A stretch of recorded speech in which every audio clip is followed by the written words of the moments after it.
Okay चलो, everyone is ready. Okay start करते हैं, ध्यान दीजिएगा फटाफट फटाफट। Hold, let me have few settings. चलिए शुरू करते हैं, ध्यान देना।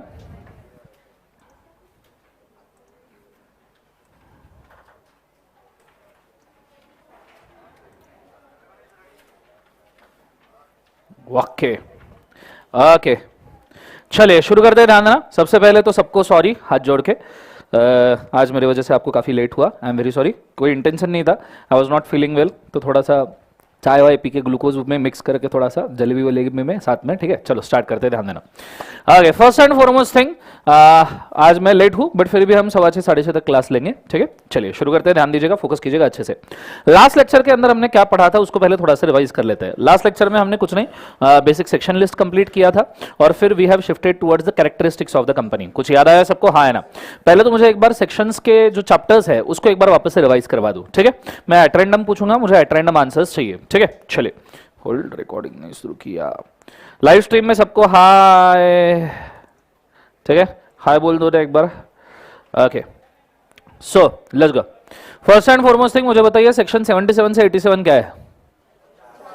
जोर से बोलो, क्या है? 4 है। सेक्शन नंबर 128 से 138, जोर से बोलो, अकाउंट्स। फिर मुझे प्रोस्पेक्टस का सेक्शन बोलो, 23 से लेके 42। फिर मुझे बताओ मैनेजमेंट एडमिनिस्ट्रेशन 88 से लेके 122। ऑडिट 139 से लेके 148। फिर मुझे बताओ इनकॉर्पोरेशन 3 से लेके 22। डिपॉजिट 73 से लेके 76 ए। कुछ याद आया सबको? हाँ है ना। नियरली सभी चैप्टर्स याद आ रहे हैं। चलो उसके बाद में हमने कंपनी के डेफिनेशन देखे थी। मैंने एक बहुत अच्छी चीज बोली थी, कंपनीज एक्ट के सभी डेफिनेशंस कौन से फॉर्म में अरेंज है? अल्फाबेटिकल, जिसके अंदर हमने 220 कंपनी का डेफिनेशन देखा था। कंपनी मींस कंपनी है, सस्ते नशे वाला डेफिनेशन। फिर उसके अंदर प्रीवियस कंपनी लॉ लिखा हुआ था। प्रीवियस कंपनी लॉ कौन से सेक्शन में है? Can you tell me? 2 subsection number कौन सा? 67। 268 में क्या है? वो बंच याद रहना चाहिए। 268 में क्या है? प्राइवेट। 269 में प्रमोटर। 270 में प्रोस्पेक्टस। 271 में पब्लिक एंड 272 में पब्लिक फाइनेंशियल इंस्टीट्यूशन। ये लाइन से याद रहने चाहिए, ठीक है। अपने को सभी सेक्शन याद रखना बहुत जरूरी है। क्लियर है कंसेप्ट? अच्छा, प्रीवियस कंपनी लॉ में ईयर्स बोलो मुझे कौन कौन से थे? 1866, दूसरा 1882, तीसरा 1913, चौथा 1942 लव स्टोरी, पांचवा 1956। समझ में आ रहा है सबको? हाँ है ना। फिर हमने देखा था 3 बाबा लोग आए थे, जस्टिस मार्शल, जस्टिस जेम्स और जस्टिस लिंडले, ठीक है। और उन्होंने डिफाइन किया कि कंपनी के कैरेक्टर्स वगैरह क्या होते हैं। मैंने आपको जज, जस्टिस और मैजिस्ट्रेट के बीच का डिफरेंस बोला। जज क्या होता है? सिविल कोर्ट का, मैजिस्ट्रेट क्रिमिनल कोर्ट और justice high court, supreme court. समझ में आया पक्का?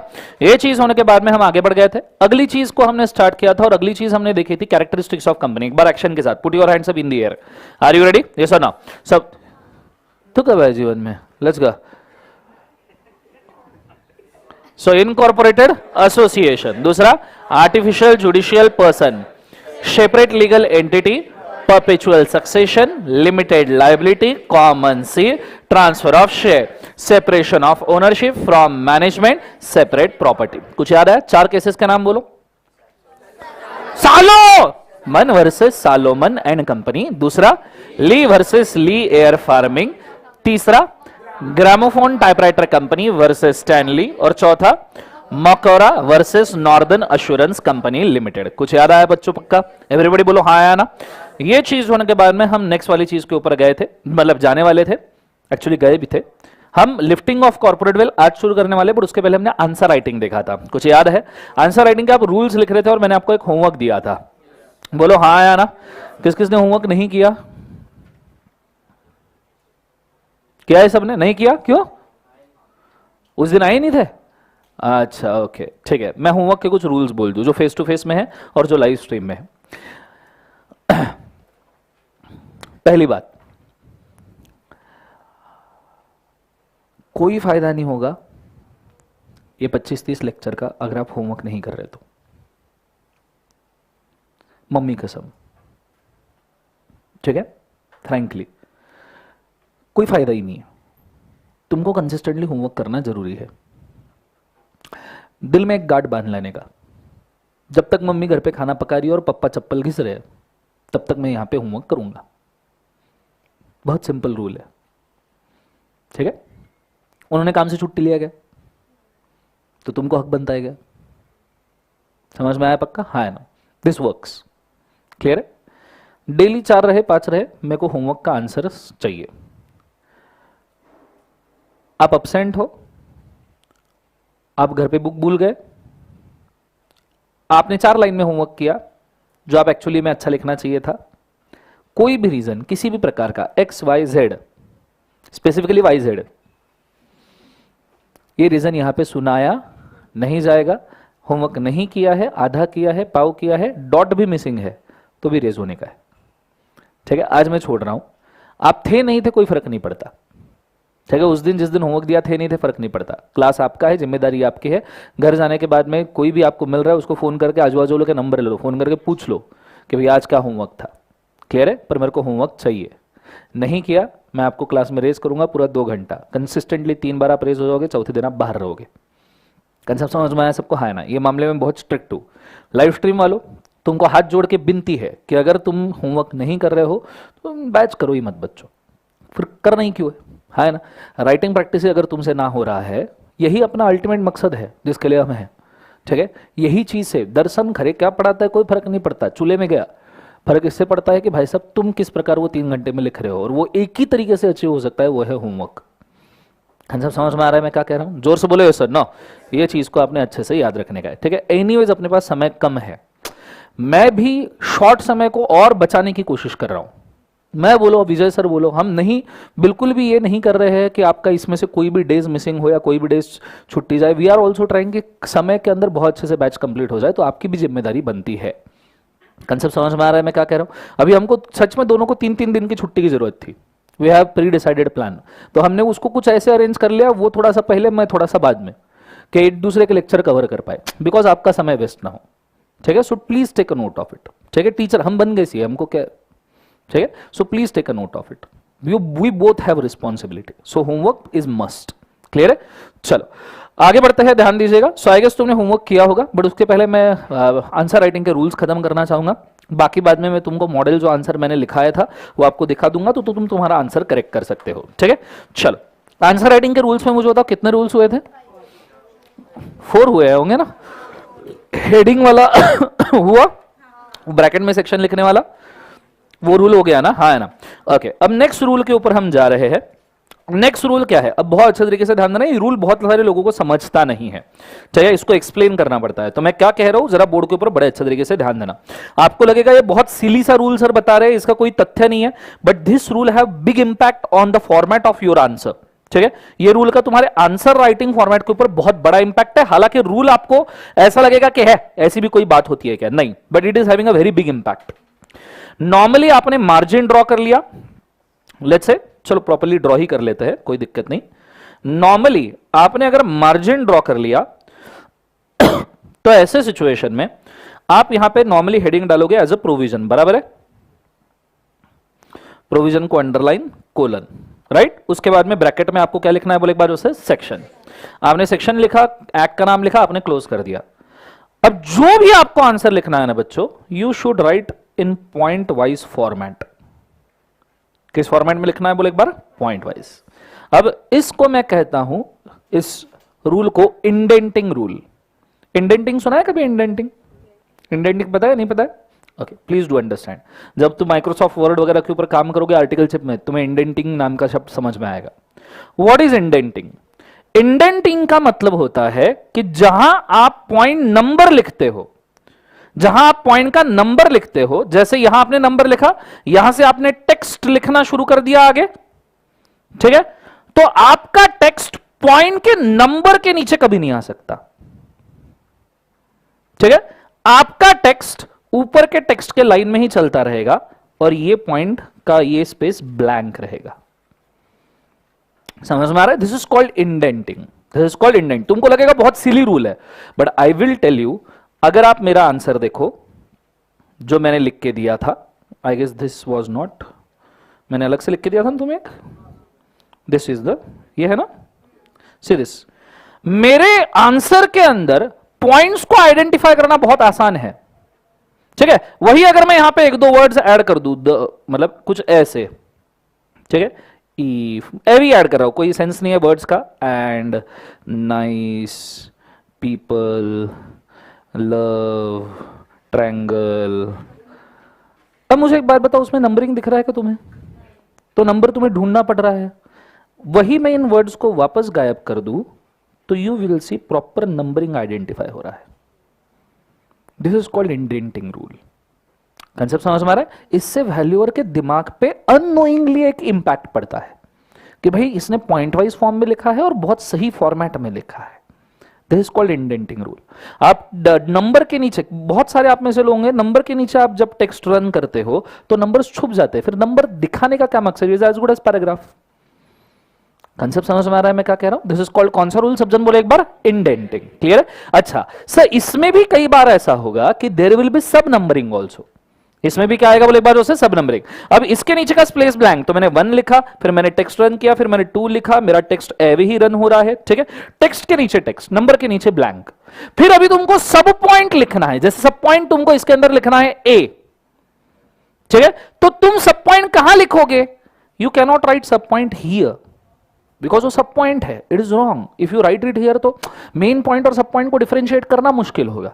सो आपने क्या करना है कि मेन नंबरिंग का टेक्स्ट जहां से आपने शुरू किया था ना, वहां पे आपने सब पॉइंटिंग शुरू करना है, और सब पॉइंटिंग का इंडेंटिंग अलग, सब पॉइंटिंग का इंडेंटिंग अलग। मतलब सब पॉइंटिंग का टेक्स्ट ये कभी भी उस सब पॉइंट के नंबर के नीचे नहीं आएगा।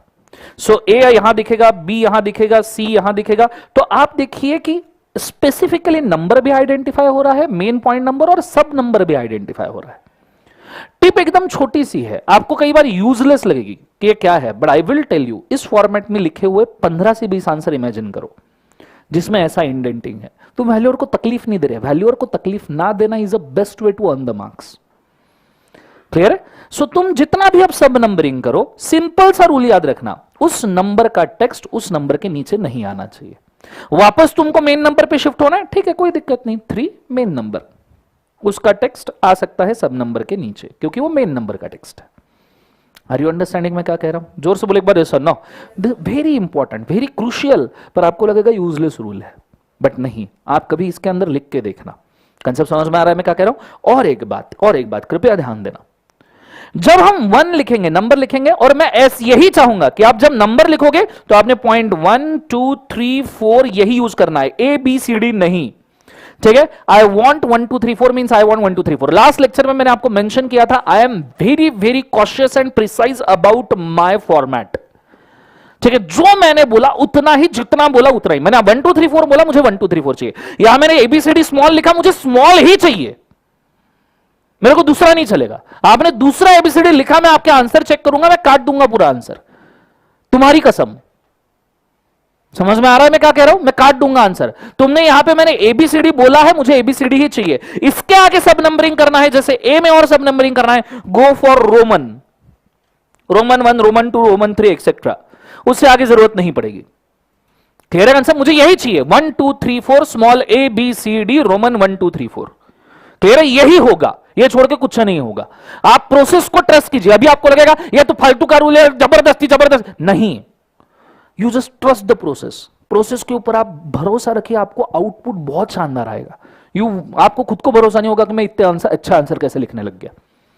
कंसेप्ट समझ में आ रहा है? So just trust the process. ये मेरे ईगो की वजह से या मेरे वजह से नहीं बोल रहा हूं, इट इज बिकॉज ऑफ जितना मैंने पिछले 10 साल में सहा है बच्चों के आंसर्स देख देख के, वो सबका रिजल्ट मैं आपको बोल रहा हूं, ठीक है। अब जब आप 1 2 3 4 लिखोगे तो बच्चे बोलते हैं सर 1 और डॉट करने में क्या दिक्कत है, हम 1 डॉट करके लिखेंगे। मैं बोलता हूं नहीं, 1 डॉट नहीं, 1 ब्रैकेट ही चाहिए। बच्चे नहीं सर 1 डॉट से बात बन सकती है, तो 1 ब्रैकेट क्यों? तो मैं सिंपल सी बात बोलूंगा आपको, अगर आप 1 डॉट लिखोगे और इसके बाद में इमीडिएटली तुम्हें कोई नंबर लिखना पड़ा, जैसे 43 शेयर होल्डर्स, तो क्या हो गया? Are you getting it? पर यही मैं लिखूं 43 share holders, visual impact as well as logical impact. तो मैंने आपको जब ब्रैकेट बोला तो मुझे क्या चाहिए? ब्रैकेट। बहुत सोच समझ के सटीक फॉर्मेट बनाया है भाई। आंसर समझ में आ रहा है सबको मैं क्या कह रहा हूँ? जोर से बोलो सर। नो, तो मुझे ब्रैकेट मतलब ब्रैकेट ही चाहिए, डॉट चाहिए ही नहीं, क्योंकि कई बार तुमको फिगर्स लिखने पड़े। अपन सीए के स्टूडेंट है भाई, सीएमए के स्टूडेंट है, अपने को फिगर्स मतलब नंबरिंग इज नेसेसरी ना, बोलो हाँ या ना। तो ये चीज को आपने बड़े अच्छे से याद रखना। This is done. फिर एक्सप्लेनेशन को अंडरलाइन कोलन होना है। This rule is called as, का बोले एक बार, इंडेंटिंग। पूरा प्रोविजन नंबरिंग में, पूरा एक्सप्लेनेशन नंबरिंग में, इवन आंसर भी नंबरिंग में, क्योंकि आपको पता रहना चाहिए कितने क्वेश्चन एग्जाम में क्वेश्चन में पूछे हैं, उस सबके मैंने आंसर लिखे क्या। कंसेप्ट समझ में आए? तो नेक्स्ट रूल पुट करना बुक के अंदर। While writing the answer, live stream में समझ में आया क्या? कृपया कमेंट करके बताइएगा बच्चों please. While writing the answer,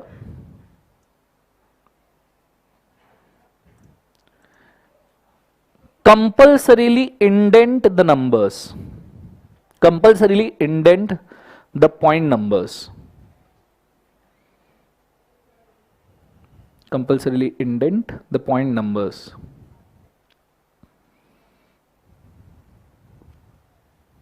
ठीक है, एज फॉलोज। और ये जो मैंने बोर्ड के ऊपर लिखा है ना, आप उसको कॉपी कर लीजिए, ठीक है, क्योंकि उसका विजुअल इंपैक्ट रखना हमेशा जरूरी है। ठीक है, इसमें आपको थोड़ा बहुत जो भी आपको मार्किंग करना है, यू कैन ऐड अप। ठीक है, जितना करना जरूरी है वो तो मैंने दे ही दिया।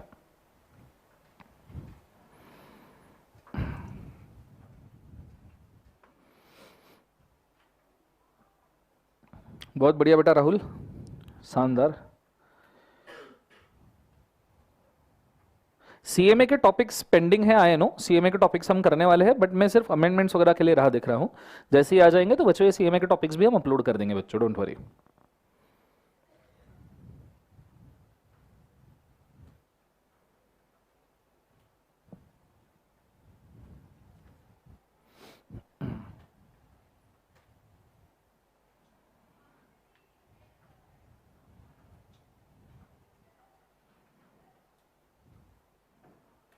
सर हमारा ग्रुप ज्वाइन कर लो, मतलब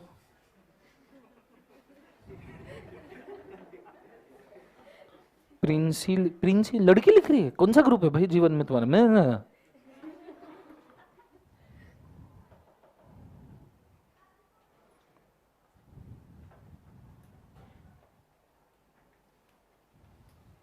जीएसटी कॉन्करेंट टाइप का लॉ है बेटा। मैंने बोला था GST is a kind of concurrent type of law, पर वो बोले नए एंट्री लिस्ट से इंसर्ट किया गया है। बात सही है, GST is a kind of concurrent law, but GST का इंपैक्ट देखते हुए उसको सेपरेट आर्टिकल के थ्रू ड्राफ्ट किया है। जैसे आर्टिकल 245 246 कॉन्स्टिट्यूशन का था, बोलो हाँ है ना, तो आप उसी को आगे 246 को पढ़ोगे, 247 को पढ़ोगे, तो आपको पता चलेगा कि जीएसटी के लिए अलग प्रोविजन बनाई है कॉन्स्टिट्यूशन में, जीएसटी जैसे लॉस के लिए जो रेवेन्यूज के ऊपर असर करते हैं, बट उसका बेसिक अंडरस्टैंडिंग उस लॉ का कॉन्करेंट नेचर का ही रहेगा। ठीक है, क्योंकि सेंटर स्टेट दोनों इन्वॉल्व होते हैं। चलो फॉर्मेट लिखना हो गया, सबको रूल समझ में आया पक्का? बोलो हाँ या ना, जोर से बोलो सर ना। चलो इंडेंटिंग वाला हो गया, नेक्स्ट वाला रूल लिखेगा। नाउ ये रूल भी बहुत क्रूशियल है, ये इंपॉर्टेंट भी है और तुमको इंपॉर्टेंट समझना भी है इसको। अगर मैं 100 बच्चों को बोलूं कि भैया आंसर लिखो, 99 ऐसे होते हैं जिनको ये समझ में ही नहीं आता कि एक्सप्लेनेशन में क्या लिखना है। ठीक है, कल तो मैंने लिख के दिया इसलिए तुम्हारे लिए इजी था, तुमको ऐसा लगा होगा क्या एक्सप्लेनेशन, मैं तुमको एक और केस स्टडी दे दूं, तुम क्वेश्चन में पड़ जाओगे कि एक्सप्लेनेशन में लिखना क्या है। एक बात को आपने याद रखना, मैं इसको समझाने की कोशिश करूंगा, बट प्लीज डू अंडरस्टैंड मैं क्या कह रहा हूं। एक्सप्लेनेशन में क्या लिखना है ये तुमको डे 1 पे समझ में नहीं आ सकता। यू कैनॉट अंडरस्टैंड डे 1 के एक्सप्लेनेशन में क्या लिखना है। इट इज अ प्रोसेस, तुमको 10-12 दिन इसके अंदर ढलना पड़ेगा, तब समझ में आएगा। आपका टारगेटेड आंसर और प्रोविजन से उस आंसर तक के कैसे पहुंचना, इसका रीजनिंग एक्सप्लेनेशन में आता है। जैसे अगर मैं आपको बोलूं, कल मैंने जब लिखा एक्सप्लेनेशन, कल मैंने एक्सप्लेनेशन जब लिखा तो मेरा टारगेट फिक्स था, मेरे को मालूम था कि इसका ये देखो, क्वेश्चन जब आप पढ़ते हो और आप पढ़ाई करके एग्जाम गए हो ना, तो क्वेश्चन जब आप पढ़ते हो आपको इमीडिएटली समझ में आ जाता है बच्चों कि आंसर इसका क्या है। मैंने आपको जब क्वेश्चन लिख के दिया तभी तो उनको मालूम था कि इसका आंसर क्या है, but it is not about इसका आंसर क्या, इट इज अबाउट तुम उसको प्रेजेंट कैसे करते हो। तो तुम्हें आंसर पता था कि इसका आंसर यह है कि भैया उसको दोनों चीजें मिलनी चाहिए, 50 लाख का कंपेंसेशन, 2 करोड़, 50 लाख का डेट, 2 करोड़ का कंपेंसेशन मिलना चाहिए, माना ये उसको मिलना चाहिए, पर आप इसको प्रेजेंट कैसे करते हो इससे बहुत फर्क पड़ता है। क्योंकि देखो प्रोविजन में तो आप लॉ लिख रहे हो कि लॉ क्या कहता है, कंसेप्ट समझ में आ रहा है? और आंसर में आप स्ट्रेट अवे क्या लिख रहे हो कि भैया क्या होना चाहिए, कंटेंशन सही है या गलत है, तो आप एक्सप्लेनेशन में क्या लिखोगे? तो इस प्रोविजन को गिवन केस लॉ में ढाल के इस आंसर तक के पहुंचने के प्रोसेस को एक्सप्लेनेशन कहते हैं। और ये इजी नहीं है, कल मैंने लिख के दिया इसलिए बहुत सारे बच्चों को घर जाके लिखने में आसानी हुई होगी, पर नेक्स्ट जब तुम होमवर्क हाथ में लोगे ना, तुम्हारे दिमाग में हमेशा यह सवाल फटा पड़ा रहेगा, सर एक्सप्लेनेशन में क्या लिखे, एक्सप्लेनेशन में क्या लिखे। तो मैं आपको एक्सप्लेनेशन में क्या लिखना है इसकी टेक्निक दे रहा हूं, ठीक है? आप देखना, समझ लो पहले। एक्सप्लेनेशन का point number 1 should be always entire summary of the facts of the question and suggesting towards the direction of the answer.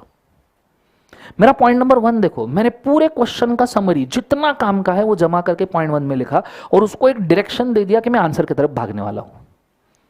This is your explanation. देखो कैसे लिखा है, mister B is a member, creditor and employee, उसके side में amount लिख दिया of the company.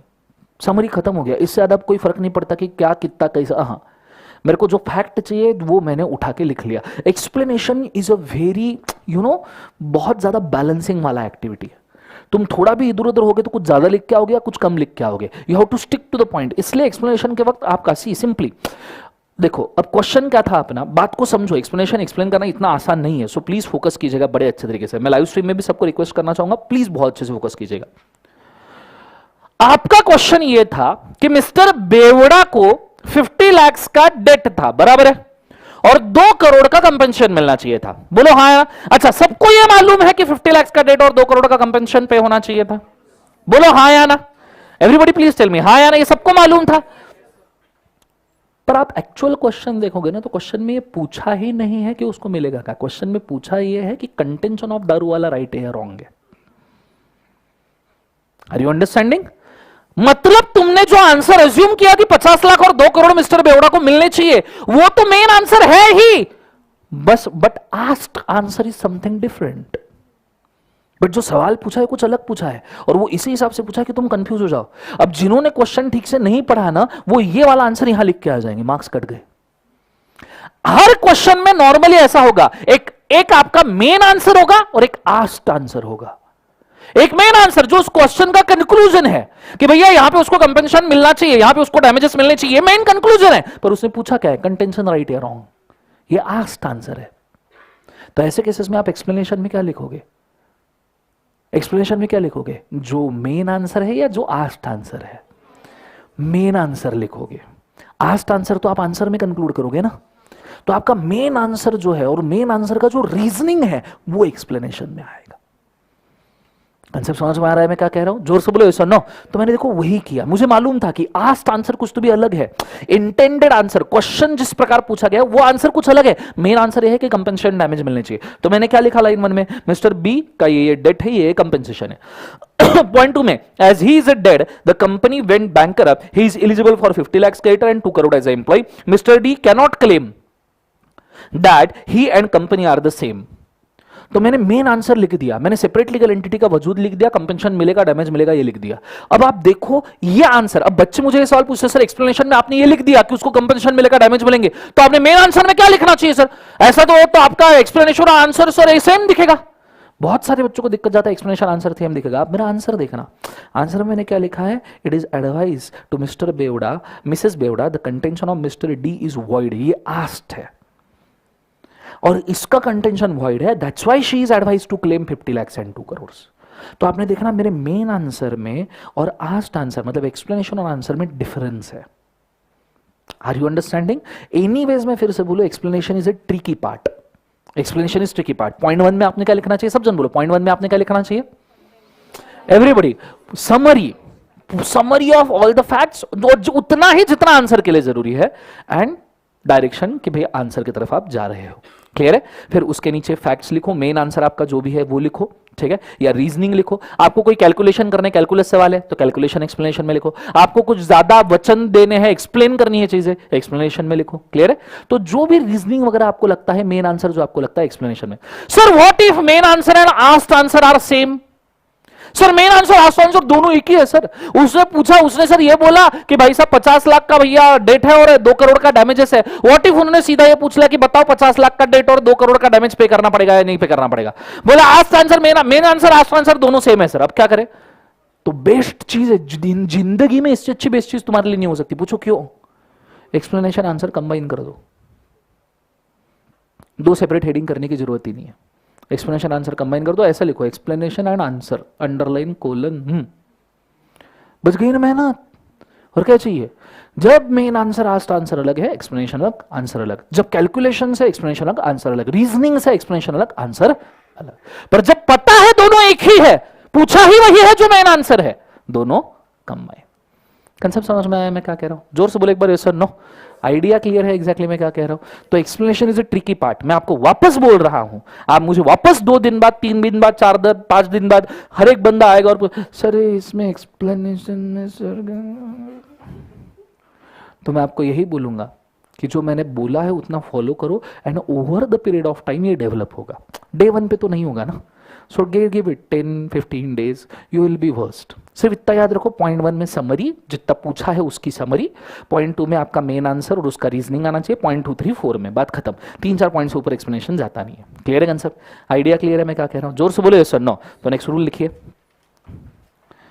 Live stream में समझ में आ रहा है मैं क्या कह रहा हूं? जरा बताइएगा।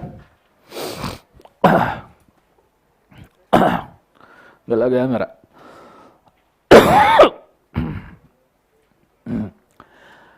लिखना explanation heading, explanation heading is tricky to write.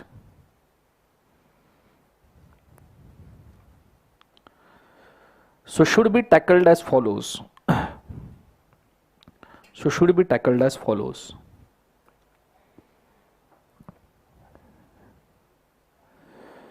सब पॉइंट ए, इसमें इंडेंटिंग मत भूलना। हाँ,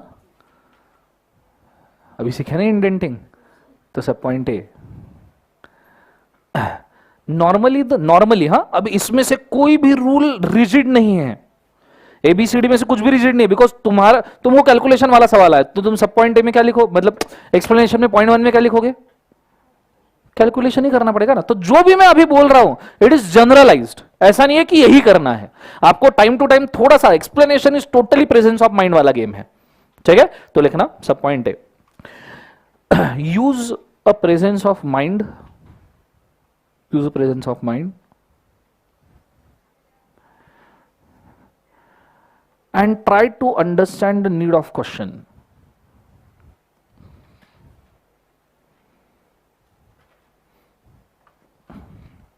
Try to understand the need of question. First up, उसी में या फिर पॉइंट भी करो, सब पॉइंट भी करो। The things like all reasonings, the things like all reasonings, all main answers, things like all reasonings, all main answers,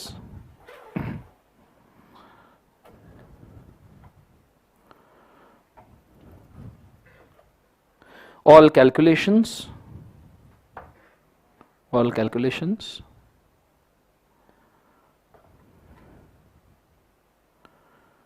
etc., etc., should be presented, should be presented in explanation area, should be presented in explanation area. Full stop. Next sub point. Next sub point. Normally point 1 of the explanation, normally point 1 of the explanation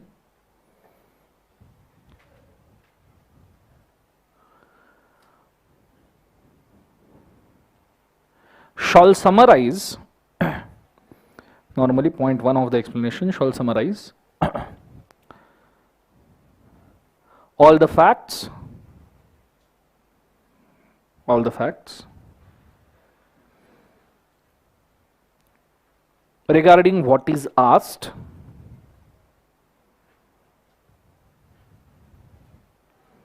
all the facts regarding what is asked and shall direct towards reasoning direct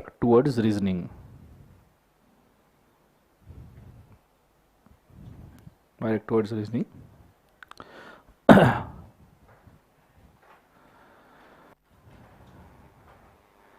Next required points, the next sub point में लिखना.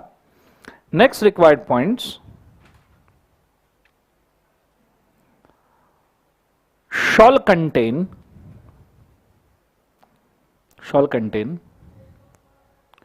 reasons, comma main answer,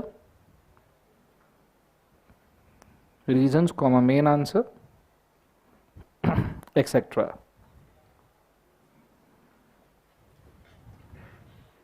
full stop.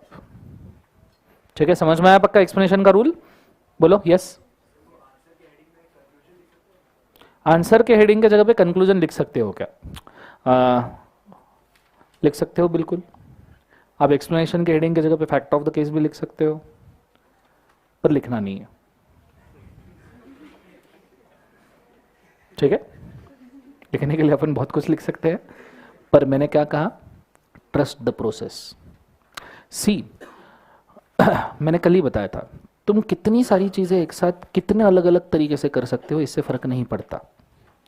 तुम एक ही चीज 1000 बार कितने perfectly कर सकते हो, इससे फर्क पड़ता है. मैं ये नहीं कह रहा कि provision, explanation, answer, case law यही रहना चाहिए. तुम्हारा डिसाइड करो. तुम प्रोविजन की जगह लॉ लिखो, केस लॉ की जगह लिटिगेशन लिखो, आंसर की जगह कंक्लूजन लिखो, एक्सप्लेनेशन की जगह फैक्ट ऑफ केस लिखो, पर जो लिखो उसके साथ रहो 1000 बार. फिर वो चेंज मत करना. एक बार जो तुम लिखो उसके साथ 1000-2000 बार रहना, और सीए फाइनल के बाद भी उसी के साथ रहना. समझ में आ रहा है? तयात मयात नहीं. तुमने डिसाइड कर लिया ना तुम ये हेडिंग लिखोगे, फिर दुनिया चाहे इधर की उधर हो जाए, कोई डंके की चोट पे तुमको मारने भी आ जाए, जान भी लेने आ जाए, गन पॉइंट के ऊपर बोले एक्सप्लेनेशन लिख, नहीं मैं फैक्ट ही लिखूंगा. ये हिम्मत होगी तो लिखो. समझ में आ रहा है पक्का? हाँ है ना? सो कोई दिक्कत नहीं, बट अगर मैं ये कह रहा हूं तो मैं कुछ सोच समझ के कह रहा हूं. ठीक है, तो ये फॉलो करो. See there is difference in language also. अब पूछा है तो इसलिए बोल रहा हूं, एक minute. Some languages are aggressive, some words are aggressive and some words are modest. Exam में तुम्हें एग्रेशन दिखाना है या मॉडेस्टी दिखाना है? मार्क्स किसको ज्यादा बनेंगे, एग्रेसिव को या मॉडेस्ट को? कंक्लूजन, आंसर, काय में मॉडेस्टी है? Conclusion is a kind of, तुम उसको समझा रहे हो कि तू मेरी सुन. कह रहे तो बहुत प्रॉपरली वर्ड चूज किए हैं. जो वर्ड, कोई बहुत भारी वर्ड नहीं है. Provision, explanation, answer. मैं होशियारू, मेरे को दिखाना ही नहीं है, वो तो मेरे मार्क्स दिखाएंगे, तू सिर्फ दे. समझ में आ रहा है? इसलिए डोंट ट्राई टू. पर अगर आप करना चाहते हो, मैं नहीं रोकूंगा, पर उसके साथ फाइनल तक के रहने का. ठीक है, कभी चेंज नहीं करने का. फिर पक्का समझ में? ठीक. नेक्स्ट एक्सप्लेनेशन का समझ में आया पक्का? Okay, next heading, next rule. अब देखो मैंने केस लॉज, अब देखो हर एक क्वेश्चन में तो केस लॉ नहीं रहेंगे. So there will be hardly 10% of question जिसमें केस लॉ ये हेडिंग आएगा. फॉर्चुनेटली अभी अपने पास थे तो अपन ने लिख लिया. बराबर है? बोलो हाँ है ना? केस लॉ लिखने का तरीका बहुत सिंपल. बचपन में फाउंडेशन में तुमको सिखाया होगा कि केस लॉ जब लिखोगे उस केस के फैक्ट लेने का, सब फैक्ट जमा करने का और लिखने का. पूरे केस के फैक्ट लिखना जरूरी है. बोलो हाँ या ना? अरे बोलो हाँ या ना? गलत. सरासर डिस्कार्ड, उठा के बाहर. पूछो क्यों? उन्होंने तुमको एक केस स्टडी दी है, उसके फैक्ट अलग है. तुम्हारी जो केस स्टडी है, केस लॉ, उसके फैक्ट अलग है. इसके भी फैक्ट लिखो, उसके भी फैक्ट. है कौन समझ के क्या रखा? मंदिर का घंटा है? मैं दोनों के लिखूं, मार्क एक ही मिलने वाले हैं ना. और मैं समय क्यों वेस्ट करूं? और उस बंदे ने जिसने क्वेश्चन पेपर सेट किया उसको मालूम है कि इस फैक्ट से ये फैक्ट बनाए हैं. समझ में आ रहा है? तो केस लॉ का नाम और उसका decision is more than enough. No. हां, अगर डायरेक्ट क्वेश्चन पूछा है, explain Salomon versus Solomon and company, तो फिर तुम लिखो ना फैक्ट. किसने रोका है? कंसेप्ट समझ में आ रहा है मैं क्या कह रहा हूं? पर जब तक तुमको केस स्टडी दिया, तुमको ऑलरेडी एक केस स्टडी दिया, वो केस स्टडी के फैक्ट ऑलरेडी तुम्हारे दिमाग में अभी जा रहे हैं, अभी अभी ताजा ताजा मिली है, उसमें वो केस स्टडी के फैक्ट लिखो, फिर तुमने जो सॉल्मन सॉल्मन पढ़ा उसके भी फैक्ट निकाल के लाओ, वो भी किसने बोला? ऑलरेडी दिया है ना हाथ में एक केस स्टडी, एक case study at a time. कह रहे हिंदी मूवी का हीरो बनने का, साउथ इंडियन मूवी का नहीं कि 4 विलन को एक साथ पेल रहा है। हिंदी मूवी एक ही विलन, आप बिशुम, फिर वो मारेगा बिशुम, फिर वापस बिशुम। कंसेप्ट समझ में आया पक्का? हाँ है ना? तो ये चीज को याद रखने का। क्लियर है? कोई तुमको जब तक डायरेक्ट सवाल ना पूछा जाए उस केस लॉ के फैक्ट नहीं। कैसे लिखना है केस लॉ? देखो मेरा सिंपल तरीका, case law underline colon, case का नाम Salomon versus Salomon and company, उस नाम को सिर्फ डॉटेड अंडरलाइन कि भाई थोड़ा निखर के दिखे, ठीक है? ज्यादा भी मेन अंडरलाइन नहीं, एकदम डॉटेड अंडरलाइन, एक लाइन में डिसीजन, एक लाइन से ज्यादा भी नहीं, मेरा बस चरण में 4 शब्दों में खत्म करो इसको, ठीक है? It is decided member can claim the debt as a creditor, game over. नीचे Lee versus Lee's farming, it decided member can make a member can take a compensation as an employ, full stop, game over. Concept समझ में आया सबको? हाँ है ना? जोर से बोलो सुनो, जो उसको चाहिए था हमने बोला ना, बात खत्म हो गई। क्लियर है? नेक्स्ट रूल लिखना, if question is based on case laws, if question is based on case laws, if question is based on case laws, insert a heading case law, inverted commas में लिखना, insert a heading case laws, inverted comma, insert a heading case law,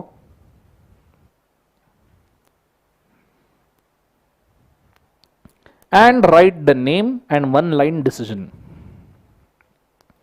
and write the name and one line decision,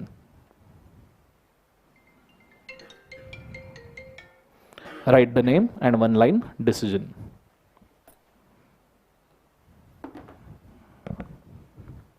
लिख लिया सबने? खत्म बात। जितने case laws है एक लाइन से, दन दन, नाम decision, game over. Clear concept? इससे ज्यादा कुछ भी लिखने की जरूरत नहीं है, ऐड करना उसी के अंदर, उसी पॉइंट में आगे ऐड करना। No need to write down the facts of the case law, no need to write down the fact of the case law, no need to write down the fact of the case law,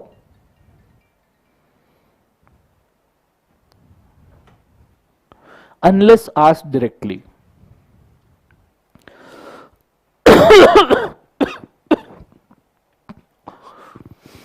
unless asked directly,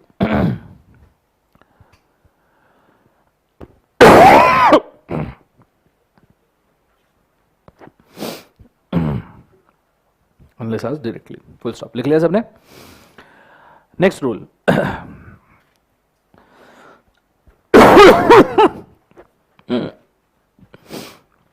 unless asked directly, hold, okay, now answer, ठीक है? बहुत बहुत answer, तुम्हें सबसे कम मेहनत में सबसे ज्यादा मार्क्स देने वाली कोई जगह है तो आंसर है, क्योंकि सबसे पहले वैल्यूअर यही ढूंढ रहा है, तो इसको खत्म करने का नहीं, ये कमाने का है एरिया। तो आंसर का एक ही रूल है, क्वेश्चन में जो पूछा है उन्हीं वर्ड्स में उसी लैंग्वेज में आंसर दे दो। क्वेश्चन में पूछा whether the contention of mister Daruwala is right, whether the contention of mister Daruwala is right, ये पूछा, वर्डिंग समझो, whether contention of mister Daruwala is right, answer में आएगा contention of mister Daruwala is right, whether भी निकाल देना, वेदर निकाल दिया, आंसर बन गया, फुल स्टॉप, इसी वर्ड में चाहिए। और जितने पूछे उतने आंसर 1 2 3 पॉइंट करके, ठीक है? कोई रीजन नहीं देना, जो रीजन है वो एक्सप्लेनेशन में दो, क्यों राइट है, कैसे राइट है, काय को राइट है, कब राइट है, किधर राइट है, सब ऊपर। इधर सिर्फ conclusion, contention of mister Daruwala is right या रॉन्ग, जो भी है। कंसेप्ट समझ में आया? तो लिखना, as a conclusion of the case study, as a conclusion of the case study,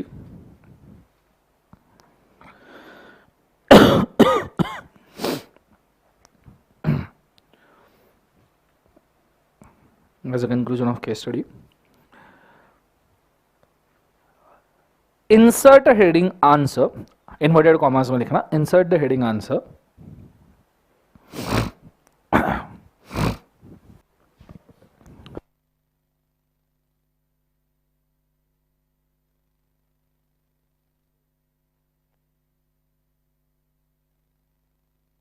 insert the heading answer and write down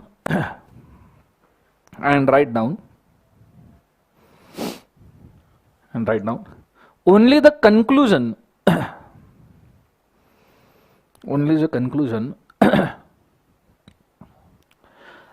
regarding what exactly is asked. Only a conclusion regarding what exactly is asked.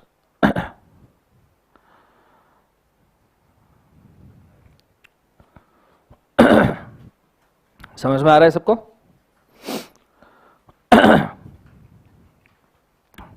Full stop. There is no need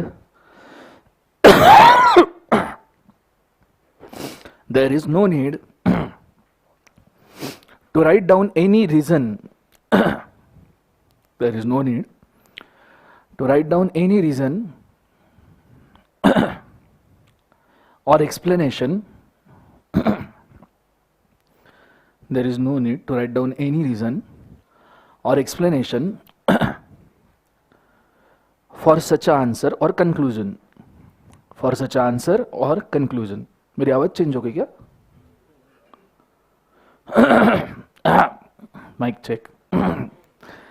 Any reason or a conclusion for the explanation for the answer. लिख लिया सबने? हाँ है ना? जोर से बोले एक बार सर. नाउ इसके बाद में आती है चीज, यहां पे आंसर राइटिंग फॉर्मेट का मेन कंक्लूजन हो गया, पर एक और चीज हम यहां पे सजेस्ट कर सकते हैं.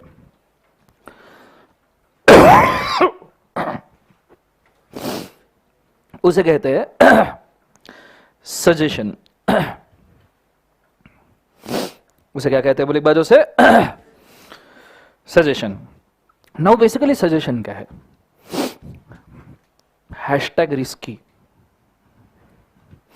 तभी लिखना जब बहुत ज्यादा कॉन्फिडेंस हो, ठीक है, और पता हो जो लिख रहा हूं, ओवर कॉन्फिडेंस भी नहीं, अंडर कॉन्फिडेंस भी नहीं, प्रॉपर कॉन्फिडेंस हो, तभी इसको लिखना है, ठीक है.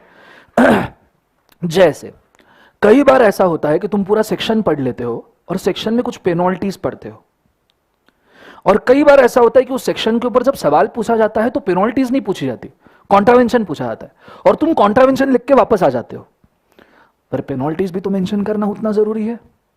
हालांकि इससे मार्क नहीं कटेंगे अगर तुमने पेनल्टी नहीं लिखा.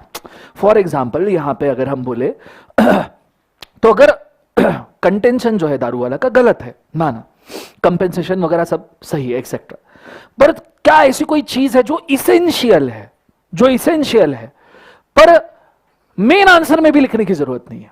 ऐसी अगर कोई चीज है तो यहां लिखो. जैसे लेट्स से कि शेयर सर्टिफिकेट फॉर्ज कर दिया. शेयर सर्टिफिकेट क्या कर दिया बोले एक बार जो से? फॉर्ज. तो शेयर सर्टिफिकेट फॉर्ज वॉइड है, तुमने आंसर में लिखा, but what about damages, what about compensation, वो तुम सजेशन में लिख सकते हो. कई सारे सेक्शन ऐसे होते हैं जिसमें मेन आंसर तो आता है, कॉन्ट्रावेंशन आता है, पर पेनल्टीज नहीं पूछी जाती, पर तुम एज ए नॉलेज उसको सजेशन में डाल सकते हो. इससे भी बेटर एक और चीज होती है, जैसे ई फॉर्म्स जो हम याद करने वाले हैं. ई फॉर्म्स नॉर्मली आपको कोई पूछेगा नहीं. तुमको समझो इनकॉर्पोरेशन की पूरी प्रोसेस पूछी, तुमने पूरी प्रोसेस लिखी. इनकॉर्पोरेशन के प्रोसेस में 4 ई फॉर्म्स इन्वॉल्व है, INC 7 से लेकर INC 11 तक, टू टेल यू फ्रैंकली. अब वो तो तुमने लिखे नहीं, तो तुम उसको सजेशन में डाल सकते हो कि देख भाई मैंने ये भी पढ़ा है और ये इसेंशियल है. ऐसा नहीं मैं कुछ तो भी उठा के पब्लिक कंपनी है 7 मेंबर्स, वो नहीं लिख रहा मैं. मैंने वो लिखा क्या? नहीं, मैं क्या लिख रहा हूं भाई कि भाई ये इनकॉर्पोरेशन की प्रोसेस है और इस प्रोसेस के लिए ये फॉर्म्स की जरूरत है. मैंने कुछ गलत लिखा, वैल्यूअर जब ये देखेगा और ये तुमने सही में अंडर या ओवर कॉन्फिडेंस वाली नहीं, प्रॉपर कॉन्फिडेंस वाली चीज लिखी होगी, जैसे ये फॉर्म पेनल्टी इसेंशियल वाली चीज, उसका देखने का नजरिया चेंज हो जाएगा. पहले 2 क्वेश्चन में तुम ये लिखो, तीसरे क्वेश्चन में वो भी आधा 1 मार्क ज्यादा देना शुरू कर देगा. Suggestion is not for earning the marks in this question. Suggestion is for earning the marks in next question. कि नेक्स्ट क्वेश्चन को तो थोड़े अच्छे नजर से देख भाई, नहीं यार तुझे कुछ एक्स्ट्रा दे रहे हो।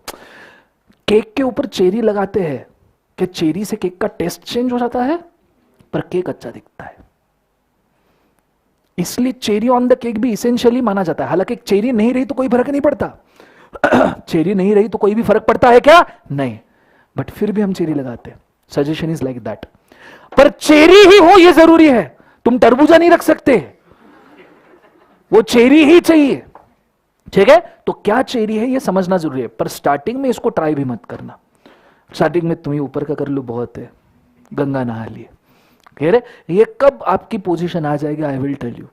ठीक है, हाँ स्टार्टिंग में तुमको अगर लिखना भी है तो उस सेक्शन में अगर कोई पेनल्टी या ई फॉर्म इन्वॉल्व है तो तुम लिख देना, मैं रोकूंगा नहीं। ठीक है, पर ई फॉर्म और पेनल्टी छोड़ के भी अच्छे सजेशन हो सकते हैं, ये आपको 10-15 दिन बाद समझ में आएगा। आइडिया क्लियर है मैं क्या कह रहा हूं? बोलो हाँ है ना, पक्का समझ में आ रहा है मैं क्या कह रहा हूं? तो ये चीज को अपने को फॉलो करने का। ठीक है, नीचे रूल लिखना। The additional thing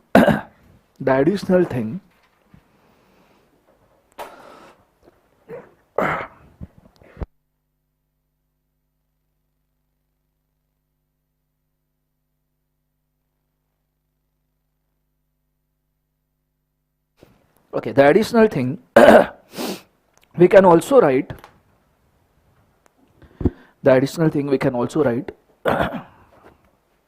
after conclusion of the question, after conclusion of the question,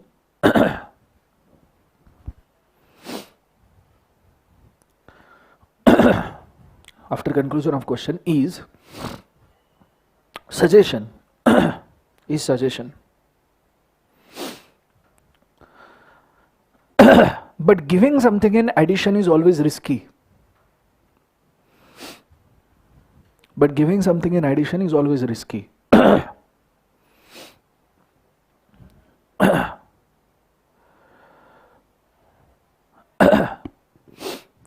Valuer may or may not like it.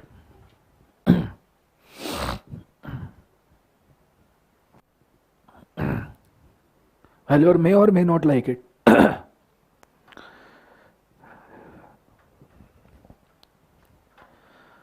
So don't write the suggestion. So don't write the suggestion.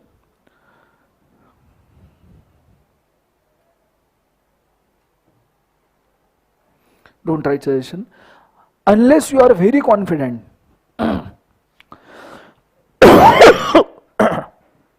Unless you are very confident that it is essential to question. That it is essential to question. Essential to question. Like penalties, e-forms. Like penalties, e-forms, etc. Penalties, e-forms, etc.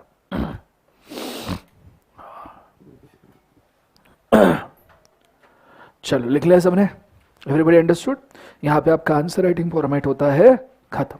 Idea clear है मैं क्या कह रहा हूँ? मैं आपसे permission चाहूँगा, आज मेरे को छोड़ दो, क्योंकि आज अगर मेरा गला गया तो अगले 3-4 दिन छुट्टी हो जाएगी, जो अपन अफोर्ड नहीं कर सकते। ठीक है, so I am very sorry for today. थोड़ा लेट भी हो गया और क्लास भी जल्दी छोड़ रहा हूँ। Hardly we have to a class ऑफ 50 minutes, but I am very sorry. इसको कल परसों में हम कवर करेंगे। ठीक है, so sorry, thank you so much, good day, God bless you, take care. अच्छा, आंसर लिख के आए हो सेम? हाँ इसका ठीक है, कल अपन चेक करेंगे। ठीक है, good day, God bless you guys.